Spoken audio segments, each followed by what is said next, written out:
Bismillahirrahmanirrahim. Qala al-mu'allif rahimahullah, wadda katsirun min ahlil kitabi law yaruddunakum min ba'di imanikum kuffaran hasada min 'indi anfusihim min ba'di ma tabayyana lahumul haqqu fa'fu wasfahu hatta ya'tiyallahu bi amri innallaha ala kulli syai'in qadir.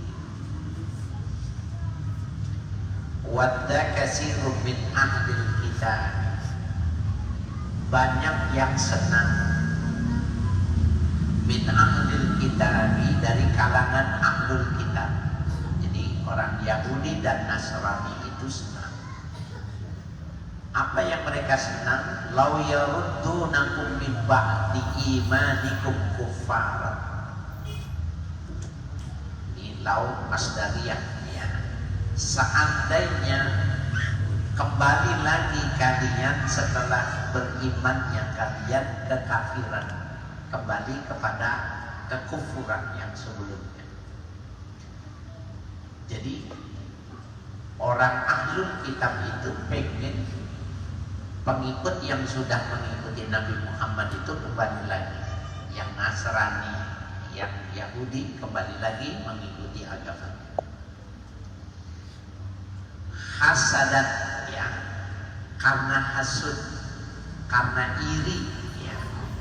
Maf'ulun lahu ya, ini maf'ul bagi kufar.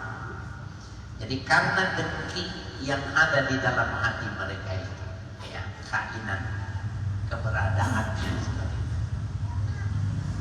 Hasadan min indi anfusihim ya, dengki yang ada di dalam jiwa mereka.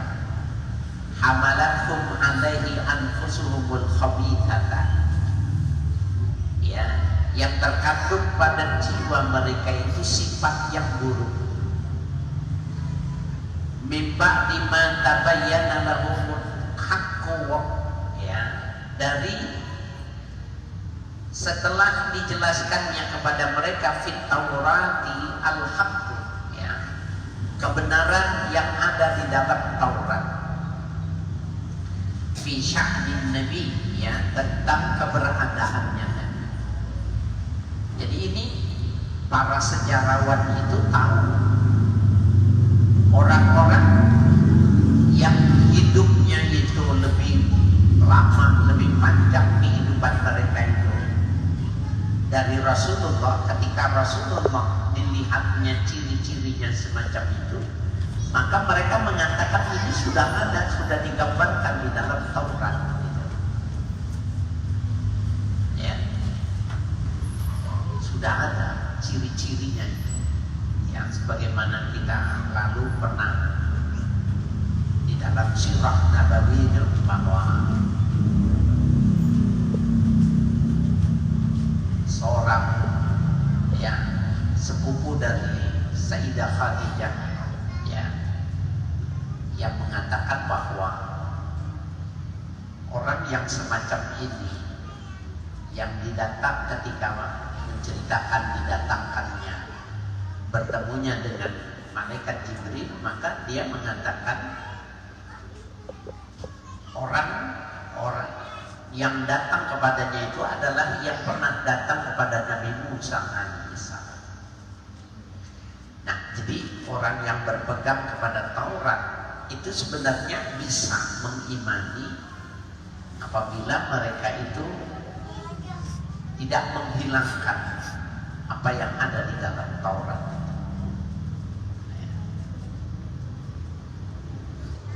Lalu bagaimana ketika mereka sudah dengki semacam itu? Maka Allah mengajarkan kepada nabinya, fa'fu anhum, ay utrukuhum, tinggalkan mereka.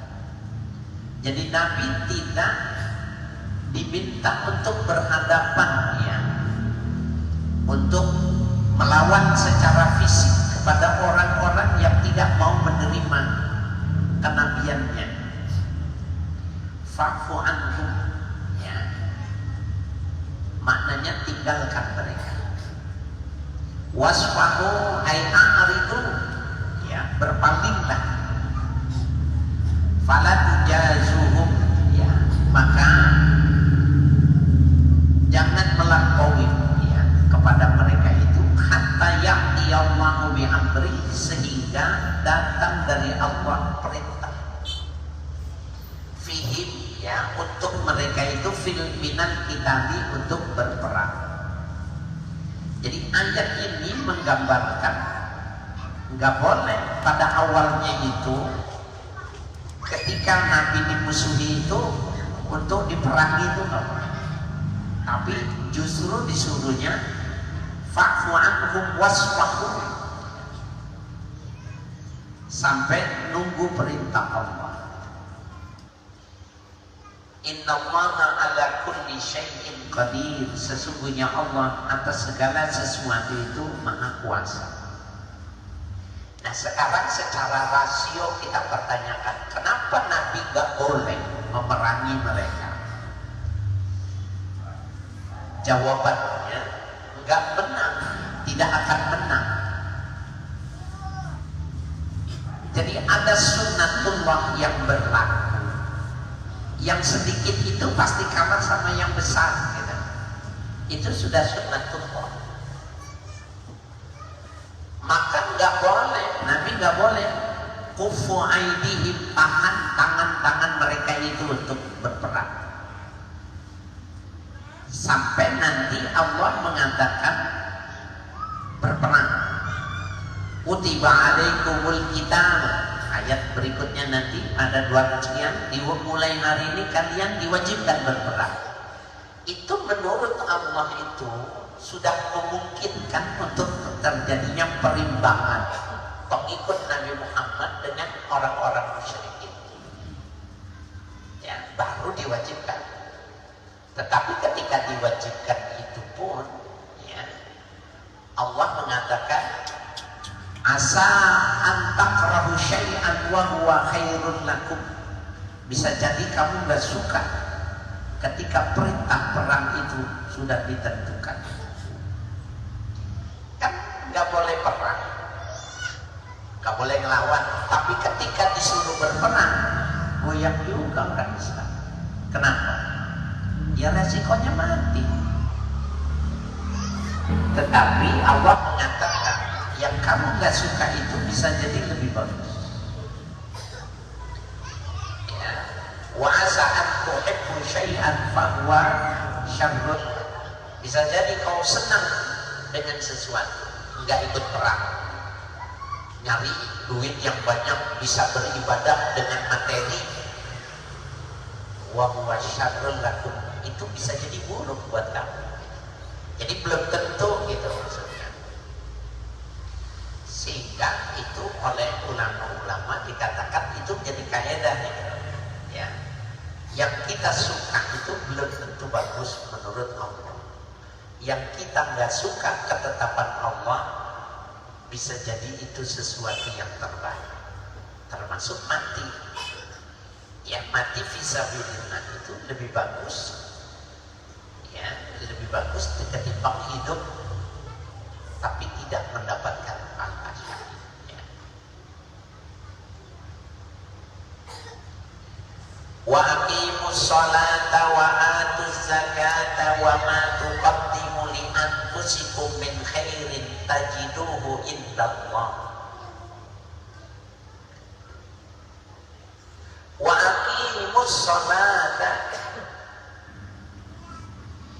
dan mereka itu, ya, mengerjakan sholat, wa atuz zakata, dan mereka membayar zakat, wa ma tuqaddimu li anfusikum, dan apa yang mereka dahulukan, ya, ibadah itu untuk dirinya, min khairin, dari sebuah kebaikan, ta'atin, ya, min khairin ay ta'atin kasilatin wa sodaqatin, seperti menyambung silaturahim dan sodaqah, tajiduhu, mereka akan mendapati kebaikannya itu tadi, ay thawabahu indallah, ada pahala di sisi Allah. Jadi kita sholat, kita zakat, kita bersedekah, dan semua hal yang kita lakukan itu tajiduhu aisawabahu indallah. Mereka akan mendapatinya pahala di sisi Allah. Innallaha bima ta'maluna basir. Sesungguhnya Allah bima ta'malun, dengan apa yang kalian lakukan itu basirun, yang maha melihat. Fayujazikum bihi, maka Allah akan memberi balasan kepada kalian bihi ay bi khairin, dengan kebaikan. Titik. Wa qalu la yadkhulul jannata illa man kana hudan aw nasara tilka amaniyuhum qul hatu burhanakum in kuntum shadiqin. Wa qalu, dan mereka berkata, la yadkhulul jannata, tidak akan pernah masuk ke dalam surga illa man kana hudan, kecuali mereka orang-orang Yahud, ya, orang-orang Yahudi, jamu aid, ya, orang-orang Yahudi, au Nasara, atau orang-orang Nasrani. Qala dzalika Yahudul Madinati, yang berkata demikian itu orang-orang Yahudi Madinah. Wa Nasara Najrana, ya, dan orang-orang Nasrani Najran, ya, penduduk yang sudah lebih dulu ada di kota Madinah. Lamma nazaru baina yadayin Nabi sallallahu alaihi wasallam, ketika mereka memandang apa yang ada di sekitar Nabi sallallahu alaihi wasallam. Ai qala Yahud, berkata orang Yahudi, la yadkhulaha illa Yahud, tidak akan masuk surga kecuali orang Yahudi. Wa qala Nasara la yadkhulaha illa Nasara, tidak akan masuk surga kecuali orang Nasrani. Ya, jadi dua agama sebelum Islam ini mereka yang mengklaim, mereka yang menganggap dirinya paling layak masuk surga. Tilkal qaulatu amaniyuhum, perkataan yang demikian itu amaniyuhum, angan-angan mereka. Allah mengatakan itu bukannya benar, itu mah kepinginan mereka. Syahwatumul batilatun, syahwat yang tidak dibenarkan, ya, syahwat yang tidak ada argumentasinya. Qul lahum, katakan olehmu ya Muhammad, jawab mereka yang mengatakan itu, Yahudi dan Nasrani, hatu burhanakum in kuntum shadiqin, tunjukkan bukti, ya, kalau memang benar-benar kalian benar. Hatu burhanakum in kuntum shadiqin, coba buktikan kalau kamu memang yang berhak masuk surga. Ya. Hatu burhanakum hujjatukum ala dzalik, ya, buktikan hujjah kalian. Yang demikian itu in kuntum shadiqin, bila kalian orang yang benar. Ya, fihi ay fi mas'alih, ya, masail, ya, dalam masalah yang diklaim itu tadi. Bala yadkhulul jannata ghairuhum, bahkan yang masuk ke dalam surga itu bukan mereka. Siapa yang masuk? Man aslama wajhahu lillah, orang yang menundukkan mukanya kepada Allah. Ini aslama di sini bukannya masuk Islam, tapi siapa yang menundukkan wajahnya karena Allah. Maksudnya ketika dia masuk Islam itu ada sebuah kesadaran. Ulama-ulama tafsir mengatakan kita yang masuk Islam yang tidak belajar itu belum menjadi jaminan keislaman kita, karena keislaman kita itu dibawa sama ibu bapak kita. Nah, yang selamat itu man aslama wajhahu lillah, Orang yang menundukkan ya dirinya itu tadi kepada Allah. Inqada amrihi, ya, tunduk dengan perintah Tuhannya. Wa khussal wajhu, dan dikhususkan kata wajah di sini. Aslama wajhahu, ya, menundukkan mukanya. Kenapa mukanya yang disebut? Li'annahu asyraful a'dha'i, oleh karena muka itu asyraful a'dha', yang paling mulia di antara anggota tubuh itu. Ya, fa ghairuhu awwal, sementara anggota tubuh yang lain ya memiliki fungsi ya, tetapi yang asyraf muka. Jadi siapa yang masuk surga? Pertama, man aslama wajhahu wa huwa muhsinun. Yang kedua, mereka orang yang ihsan, muhsin. Apa maknanya wa huwa muhsinun? Ai muwahhidun, orang yang mengesahkan Tuhan. Muhsinun maknanya muwahhidun, ya, yang mengesahkan Tuhan.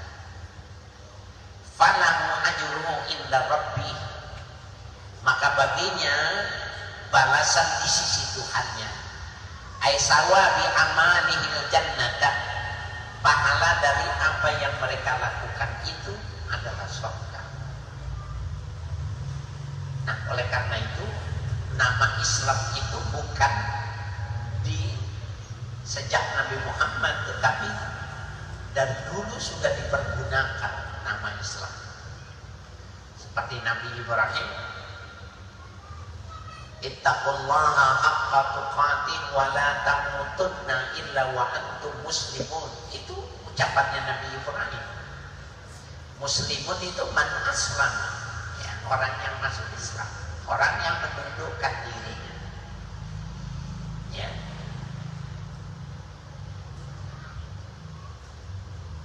Wala khaufun alaihim wala hum yahzanun, tidak ada rasa takut ya pada diri mereka itu, wala hum yahzanun, dan tidak ada rasa duka cita, ya, yang aslama wajhahu dan muhsin itu tadi. Jadi nanti ketika orang berduka, orang takut, ya, yaumul ba'tsi wan nusur, orang yang mengikuti Nabi Muhammad, la khaufun alaihim wala hum yahzanun, enggak ada rasa takut, enggak ada duka cita, ya. Jadi bangkitnya bersama, tetapi ketenangannya, keyakinannya berbeda. La khaufun alaihim wala hum yahzanun fil akhirah. Bapak Ibu sekalian, jadi yaumul ba'tsi wan nusur, ya, hari kebangkitan, ya, dan nusur, kita digiring, ya, kepada mahsyar, itu satu masalah yang luar biasa, ya. Digambarkan di dalam hadis itu uratan, ya, kufatan adlan, ya, orang telanjang bulan, telanjang kaki, telanjang badan, sampai Saudah, ya, Sayyidah Saudah, istri Nabi itu, ya Rasulullah, kalau kami telanjang bulan kumpul bersama laki-laki bagaimana? Artinya gimana mereka akan melihat aurat kami kaum wanita? Maka Nabi mengatakan, yauma izin sya'nu yughni, hari itu semua orang sudah sibuk dengan dirinya sendiri, jadi gak mungkin liatin orang lain gak pakai baju gitu. Jadi kalau suka dibercandain, nanti lihat, ya, bintang film yang sekarang kita suka yang cantik itu, nanti tungguin aja karena dia gak pakai baju, udah jelek nanti, udah feot, ya, udah tua. Kalaupun dia masih cantik, sya'nu yughni, ya, pada saat itu orang sudah tidak membutuhkan lagi. Ya, terima kasih. ilaihim wala hum yahzanun fil akhirah. Enggak takut dan tidak ada duka. Ya. Wa qalatil yahudu laysatin nasara ala syai'in wa qalatin nasara laysatil yahudu ala syai'in. Wa qalatil yahudu, berkata orang-orang Yahudi pengikutnya Nabi Musa, laisatin nasara ala syai'in, tidaklah orang Nasrani itu bernilai sedikit pun, gak ada nilainya. Ya, muta'addin bihi wa kafarat bi Isa, berlebih-lebihan dalam beragama mereka, wa kafarat bi Isa, dan mereka kufur, tidak mengakui Nabi Isa. Itu perkataannya orang Yahudi. Wa qalatin nasara laisatil yahudu ala syai', berkata orang Nasrani, orang Yahudi gak ada apa-apanya. Muta'addin bihi wa kafarat bi Musa, melampaui ya dalam beragama mereka dan tidak mengakui ya kenabiannya Nabi Musa. Wahum al-fariqani, mereka kedua kelompok itu, yatluna al-kitab, padahal mereka itu membaca Alkitab, al-munazzal alaihim, yang telah diturunkan kepada mereka. Wa fi kitabil yahud wa fi kitabil yahudi tasdiqu Isa, di dalam kitabnya orang Yahudi Taurat itu ada disebutkan Nabi Isa. Wa fi kitabil nasara tasdiqu Musa, dan di dalam Injil juga ada disebutkan Nabi Musa secara berimbang. Wal jumlatu halun, dan jumlah pada kalimat itu jadinya hal keadaannya ya, mereka itu tidak mempercayai. Kadzalika qala alladzina la ya'lamuna misla qaulihim, kadzalika kama qala haula'i, seperti demikian itu, artinya seperti juga perkataan mereka. Qala alladzina la ya'lamun, berkata orang-orang yang tidak mengetahui, ail musyrikuna minal arabi, dari kalangan musyrik Arab, wa ghairuhum, dan selain mereka, misla qaulihim, seperti perkataannya orang Yahudi dan Nasrani. Bayanun li makna dzalika, ya, yang menjelaskan makna yang demikian.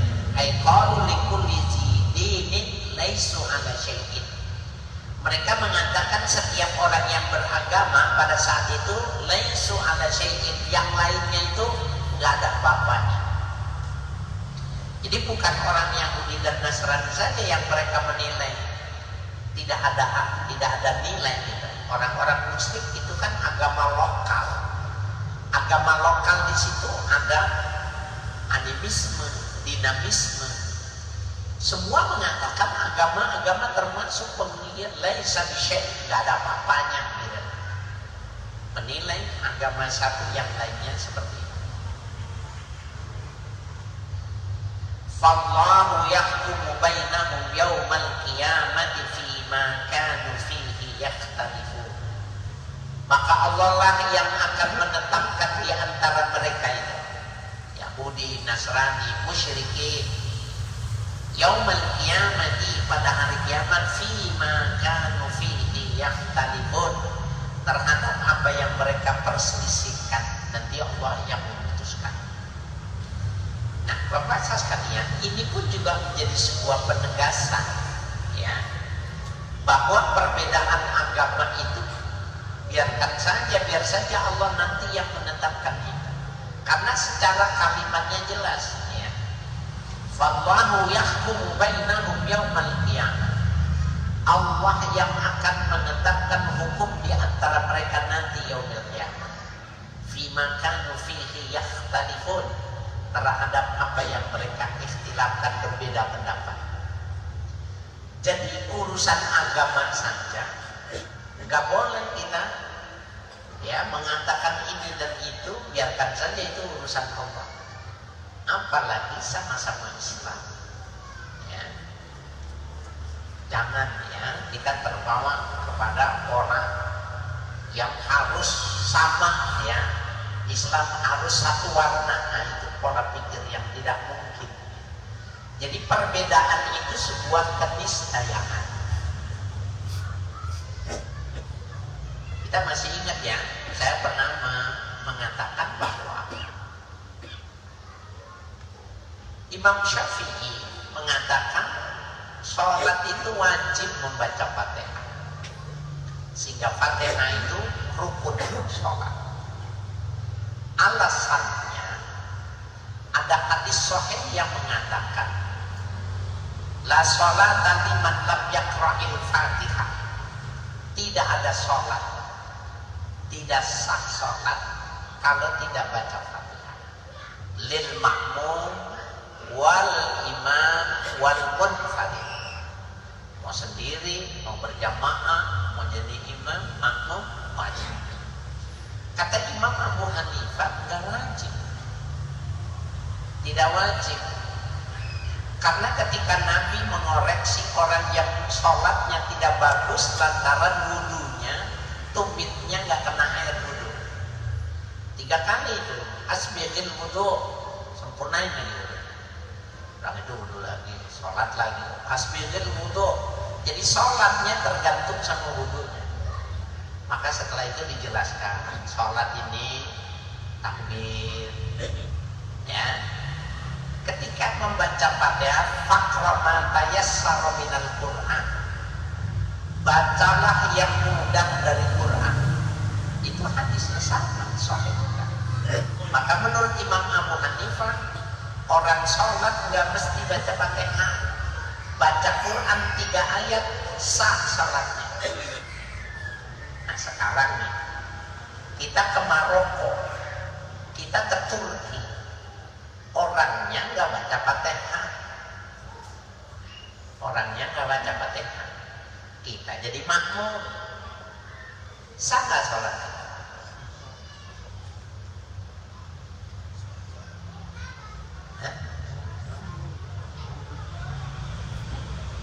Kalau orang yang ngambek dia kagak mau sholat lagi, kagak sah sholat karena tidak baca Fatihah. Apakah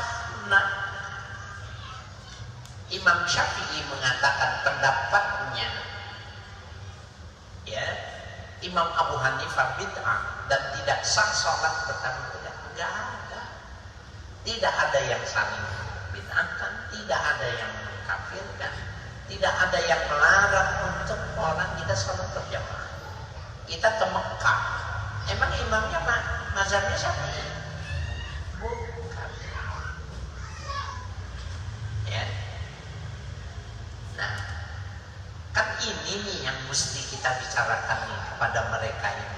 Urusan agama saja, fallahu yahkumu bainahum yaumal qiyamah. Urusan mereka nanti biar Allah yang menetapkan hari kiamat, fi makan fihi yaftalifun, ya, terhadap yang mereka perselisihkan, perdebatkan itu. Kenapa tidak itu saja menjadi ukuran standar kita hidup bermasyarakat gitu. Standar hidup beragama. Kenapa musik kita dibilang bid'ah, finnar khalidina abadah gitu. Dan memang itu menetapkan siapa? Mengambil selendang di pundak Tuhannya, seakan dia bisa menetapkannya. Padahal perbedaan itu sebuah keniscayaan dan tidak ada yang mentakfir, tidak ada yang mengatakan bid'ah.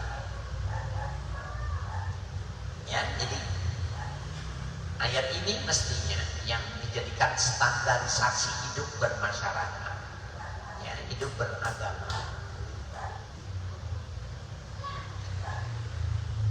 Min amri dini, dari urusan agama, fayadkhulul muhiqqul jannata wal mubtirun nara, maka akan masuk orang yang benar ke dalam surga dan orang yang batal ke dalam neraka. Tapi yang nentuin bukan kita.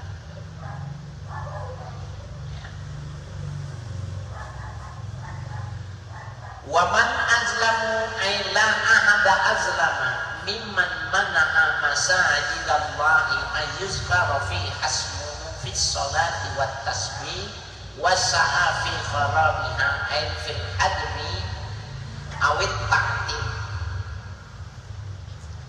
Wa man azlam, barang siapa yang zalim, aila ahada azlam, ya, tidaklah seorang pun yang berlaku zalim, mimman mana'a masajidallah, di antara orang-orang yang mencegah, ya, masuk ke masjidnya Allah, ayuzkaru fi hasmu, yang disebutkan di dalam masjid-masjidnya itu nama Tuhannya, bisolati wat tasbih, dengan sholat dan tasbih, wasa'a fi kharabiha, dan ia berusaha kharabiha bil hadmi, untuk merobohkannya, awit taktili, atau ya membuat telantar. Nazarat ikhbaran anir rumin ladina kharabu baital maqdis.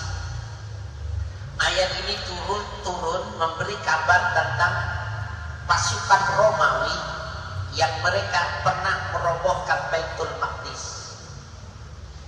Au fil musyrikina lamma sadun nabiyya sallallahu alaihi wasallam amal Hudaybiyati anil bait. Atau orang-orang musyrik ketika mereka mencegah Nabi pada tahun Hudaybiyah, ya, perjanjian Hudaybiyah, anil baiti, untuk melakukan ibadah di Baitullah. Jadi ada, berarti ayat ini ada dua asbabul nuzulnya. Pertama, ada yang mengatakan ikhbaran anir ruh, ya, berita tentang kaum, ya, pasukan Romawi yang merobohkan Baitul Maqdis. Atau yang kedua mengatakan bahwa ayat ini turun ketika Nabi, ketika pada perjanjian Hudaybiyah, tapi tidak boleh masuk ke Masjidil Haram, padahal sudah ada kesepakatan, ya, nota kesepakatan. Ulaika ma kana lahum ayyadkhuluha illa khaifin. Mereka itu, ya, maka lahum, tidaklah mereka ayyadkhuluha, masuk ke dalam masjid-masjid itu, illa khaifin, kecuali dalam keadaan takut. Ya. Khabarun bimaknal amri. Ya. Ini kalimatnya khabariyah, berita, tetapi bimaknal amri, maknanya perintah. Ai akhifuhum bil jihadi, artinya bi ini khaifin itu khabariyah, berita, mereka masuk masjid itu takut, tetapi maknanya perintah. Akhifuhum bil jihad, bikin rasa takut mereka itu dengan kalian melakukan jihad, perang. Fayadkhuluha ahadun aminan, maka tidak akan masuk ke masjid-masjid dalam keadaan aman. Lahum fid dunya khizyun ay hawanun bil qatli, untuk mereka di dunia ini kehinaan, bil qatli, dengan diperanginya mereka, wasabyu, ya, ditawan mereka, wal jizyatu, dan wajib membayar jizyah, bayar upeti, ya. Walahum fil akhirati adzabun adzim, sementara mereka di negeri akhirat mendapatkan azab yang besar, huwan nar, yaitu neraka. Wa nazala lamma ta'ana al-yahudu fi nasr qiblati aw fi salatin nafilati ala rahiyati fi safari haitsu ma tawajjaha walillahil masyriqu wal maghribu fa aina ma tuwallu fa thamma wajhullah wa ta'ala. Jadi walamma ta'ana al-yahud,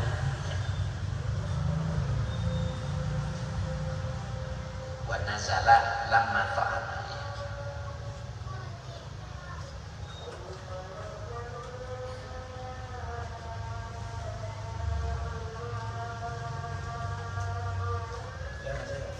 Ya. Tadi orang yang paling zalim itu orang yang mencegah orang lain ke masjid ya. Kalau masjid digembok gimana ya? Lagi dikunci maksudnya. Sebenarnya masjid itu nggak boleh digembok. Kenapa digembok? Karena pernah kehilangan sound system, amplifier, mic, kotak amal. Emang dilematis ya. Kalau kita mengikuti aturan, apapun nggak boleh jadi alasan masjid ditutup. Jadi kotaknya dipindahkan, sound systemnya sedemikian rupa, ada kawat atau besi yang dikunci, kecuali Masjid Nabawi.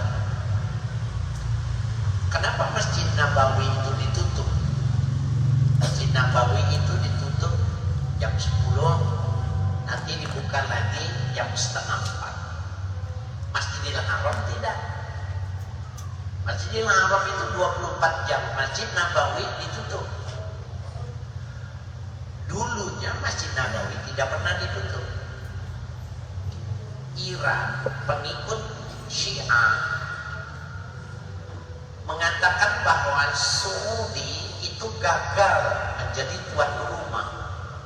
Pelaksanaan ibadahan itu gagal dan tidak memberikan penghormatan yang cukup kepada Muhammad.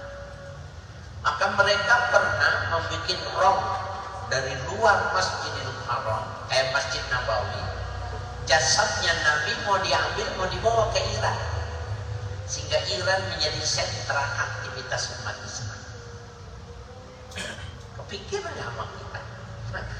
Jadi satu-satunya masjid yang hamparannya itu dicor beton itu Masjid Nabawi, dan malam ditutup. Karena dia bukan mau ngambil emas, bukan yang mau ngambil ornamen mimbar yang dari zaman Nabi, bukan. Jasadnya Nabi yang diambil. Nah, jadi ada koran, ya, ada alasannya.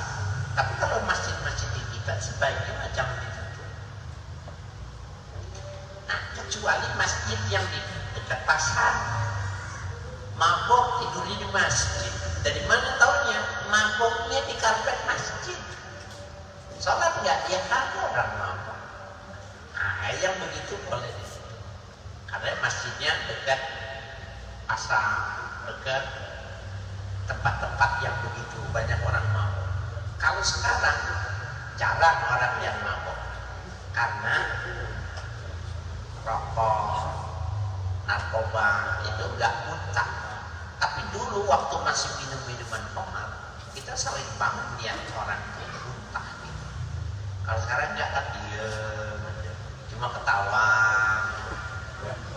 hitung duit, aja diulang-ulang aja. Ya bego juga, bukan bego banget gitu. Jadi gitu ya. Jadi kalau nggak ada koreknya mah, yang sebaiknya jangan ditutup, lebih bagus ya. Jadi bisa diatasi dengan keamanan dan sebagainya. Saudi keamanannya kurang apa sih? Tapi bisa dirok. Itu sejarah.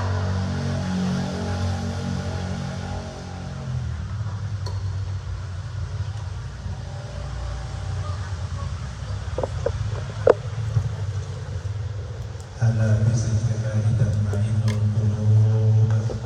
La ilaha illallah Muhammadur Rasulullah. La ilaha illallah Muhammadur Rasulullah. La ilaha illallah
خصوصا سادتنا العلويين وأولياء القوم أجمعين ثم إلى أرواح مشايخ الذكر والتوحيد السيد عمر بن عيسى المبرق وحسن القدي وسيدنا الحبيب عمر بن عبد الرحمن العطاس وشاعر بن عبد الله باراس والحبيب عيسى بن محمد الحبشي والحبيب علي بن حسن العطاس والحبيب علي بن حسين العطاس وشيخ أحمد بن عبد القادر الباشر وشيخ محمد بن أحمد بشموس وشيخ المعلم محمد الشافعي حبابي وشيخ عبد الكريم المرزوقي وجميع مشايخ الذكر والتوحيد أينما كانوا وحلت أرواحهم أن الله يتغشاهم بالرحمة والمغفرة ويحيينا على لا إله إلا الله ويتوفانا عليها ويحققنا بعطائها ويلزمنا طرائقها ويجعلنا من حواصيها ومن الذاكرين الله كثيرا بخير وعافية وإلى حضرة النبي محمد صلى الله عليه وآله وسلم الفاتحة. بسم الله الرحمن الرحيم.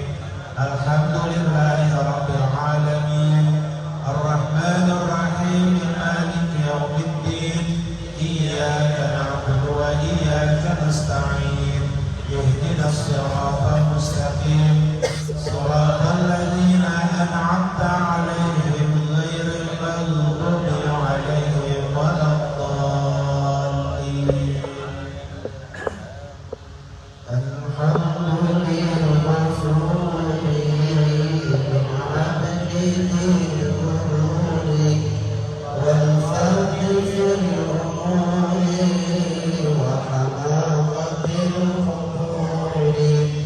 والصلاة الله والسلام تماما على من يأتي إماما ولأنبياء ختاما وعلى الآل الكرام والصحب كالنجوم في قدوة المرام بالعرض والأحجام.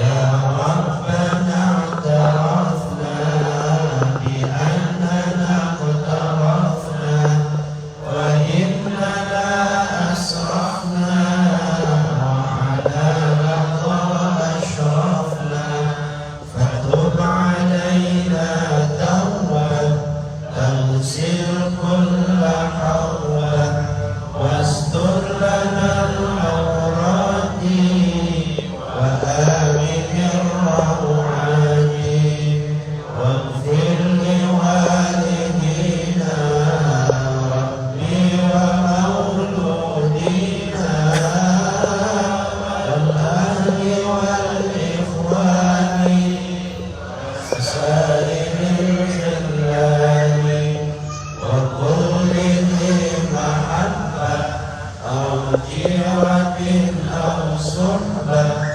والمسلمين أجمع آمين ربي يسمع فضلا وجودا منا لا ابتسام منا بالمصطفى الرسول مرضى بكل سور صلى